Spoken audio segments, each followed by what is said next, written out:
Assalamualaikum warahmatullahi wabarakatuh. Perkenalkan, nama saya Asmira dari Prodi 19 MPI 4 akan memaparkan tentang pendekatan analisis kebijakan, yang dimana pendekatan analisis kebijakan itu ada dua, yaitu pendekatan deskriptif dan pendekatan normatif. Selanjutnya materi kedua yaitu tentang metode analisis kebijakan, di mana metode analisis kebijakan itu adalah metode kuantitatif dan kualitatif. Pendekatan dalam analisis kebijakan pada dasarnya meliputi dua bagian besar. Salah satunya yaitu pendekatan deskriptif, yang dimana pendekatan deskriptif itu adalah suatu prosedur atau cara yang digunakan oleh peneliti dalam ilmu pengetahuan, baik itu ilmu pengetahuan murni maupun terapan. Selanjutnya, Suryadi dan Tilar mengutip pendapat bahwa pendekatan deskriptif ini ialah pendekatan yang positif yang diwujudkan dalam bentuk upaya ilmu pengetahuan yang menyajikan suatu stage of the art atau keadaan apa adanya yang sedang diteliti dan perlu diketahui oleh pemakai.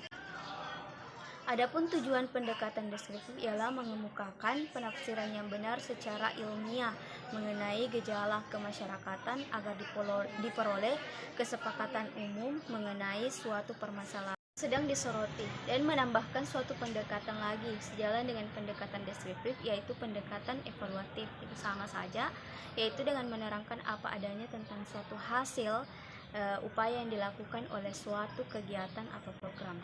Perbedaan kedua pendekatan tersebut ini adalah terletak pada penggunaan kriteria. Pendekatan deskriptif menekankan atau pendekatan positif dimaksudkan untuk menerangkan suatu gejala dalam keadaan tiada kriterianya. Sebaliknya, pendekatan evaluatif dimaksudkan itu untuk menerapkan kriteria atas terjadinya gejala tersebut. Contohnya yaitu meningkatnya mutu pendidikan ialah suatu gejala yang dipersepsikan setelah diadakan pengukuran dalam kaitannya dengan kriteria mutu pendidikan yang ditentukan sebelumnya. Dalam analisis kebijakan, pendekatan deskriptif juga digunakan untuk menyajikan informasi yang diperlukan oleh para pemakai informasi, khususnya para pengambil keputusan, sebagai bahan masukan bagi proses pengambilan keputusan, baik itu berbentuk indikator kualitatif atau indikator kuantitatif, agar para pengambil keputusan dapat membuat kesimpulan sendiri tanpa bantuan dari analisis kebijakan. Dari pemahaman itu, diharapkan para pengambil keputusan dapat melahirkan keputusan-keputusan yang sesuai dengan keadaan dan masalahnya itu sendiri. Bahkan dalam keadaan mendesak, biasanya para pengambil keputusan lebih tertarik dengan kesimpulan-kesimpulan yang diperoleh dari satuan-satuan informasi itu sendiri. Pendekatan normatif yang sering juga disebut pendekatan perspektif merupakan upaya dalam ilmu pengetahuan untuk menawarkan suatu norma, kaidah atau resep yang dapat digunakan oleh pemakai dalam rangka memecahkan suatu masalah. Adapun tujuan pada pendekatan ini membantu mempermudah para pemakai hasil penelitian dalam menentukan atau memilih salah satu dari beberapa pilihan cara atau prosedur yang paling efisien dalam menangani atau memecahkan suatu masalah. Pendekatan normatif dalam analisis kebijakan dimaksudkan untuk membantu para pengambil keputusan dalam memberikan gagasan hasil pemikiran agar para pengambil keputusan tersebut dapat memecahkan suatu masalah atau suatu kebijakan. Informasi yang normatif atau preskriptif biasanya berbentuk alternatif kebijakan sebagai hasil dari analisis data. Informasi jenis ini dihasilkan dari metodologi yang sepenuhnya bersifat rasional yang sesuai, baik dengan argumentasi, teoritas maupun data dan informasi.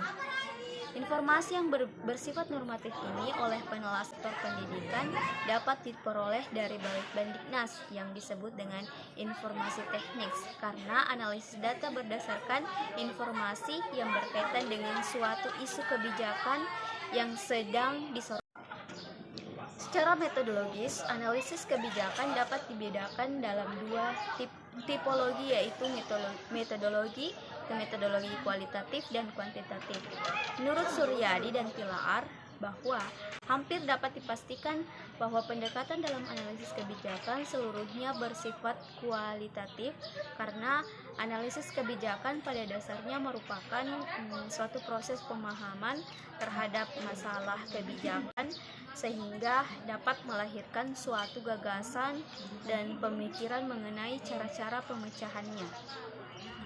Masalah kebijakan itu bersifat kualitatif karena proses pemahaman analisis kebijakan itu penuh dengan pemikiran yang bersifat kualitatif. Metodologi kuantitatif pada dasarnya merupakan bentuk yang lebih operasional dari paradigma empirisme yang sering kita sebut dengan kuantitatif empiris. Pada dasarnya, metodologi kuantitatif lebih tertarik pada pengukuran terhadap masalah kebijakan. Nah, untuk dapat melakukan pengukuran secara objektif, terlebih dahulu dijabarkan beberapa komponen-komponen masalah, indikator dan variabel-variabelnya. Kemudian selanjutnya, setiap variabel yang diberikan simbol-simbol angka ini yang berbeda-beda terhadap suatu variabel yang sedang diukur. Dengan simbol angka ini, teknik perhitungan secara kuantitatif matematik dapat dilakukan sehingga menghasilkan suatu kesimpulan yang berlaku umum sebagai parameter. Tujuan utama metodologi kuantitatif ini bukan menjelaskan suatu masalah, tetapi menghasilkan suatu generalisasi, di mana generalisasi adalah suatu pernyataan kebenaran yang terjadi dalam suatu realitas tentang suatu masalah atau kebijakan yang diperkirakan berlaku pada suatu parameter populasi tertentu. Adapun yang berkaitan dengan analisis kebijakan, untuk dapat menghasilkan suatu generalisasi analisis kebijakan tidak perlu melakukan pengukuran terhadap keadaan yang sebenarnya atau populasi. Generalisasi dapat dihasilkan melalui metode perkiraan atau estimasi yang umum berlaku dalam statistik induktif.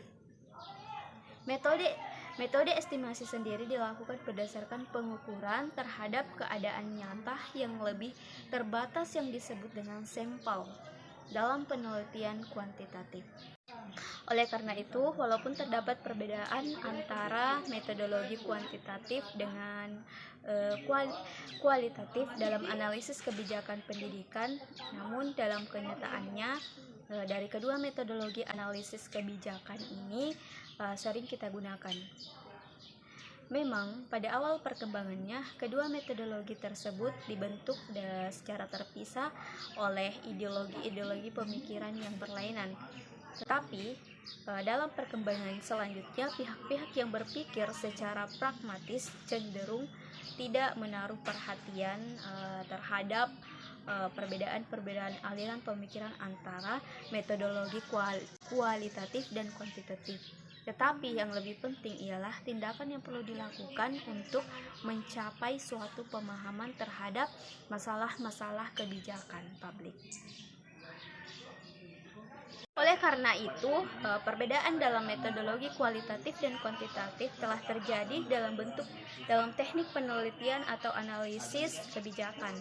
Artinya, beberapa masalah kebijakan pendidikan mungkin dapat kita pahami metodologi kuantitatif, khususnya masalah-masalah yang bersifat makro dan umum. Akan tetapi, beberapa masalah kebijakan publik mungkin tidak dapat dipahami hanya dengan kita menggunakan metodologi kuantitatif karena sifatnya terlalu khusus dan unik.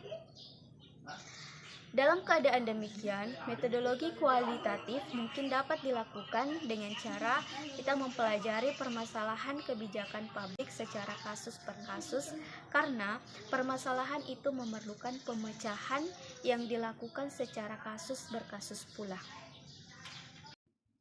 Baik, Itulah pemaparan saya tentang pendekatan analisis kebijakan dan metode analisis kebijakan. Semoga apa yang saya sampaikan bisa bermanfaat buat teman-teman semua, dan adapun apabila ada kesalahan kata, saya kira bisa dimaafkan. Lebih dan kurangnya mohon dimaafkan. Wassalamualaikum warahmatullahi wabarakatuh.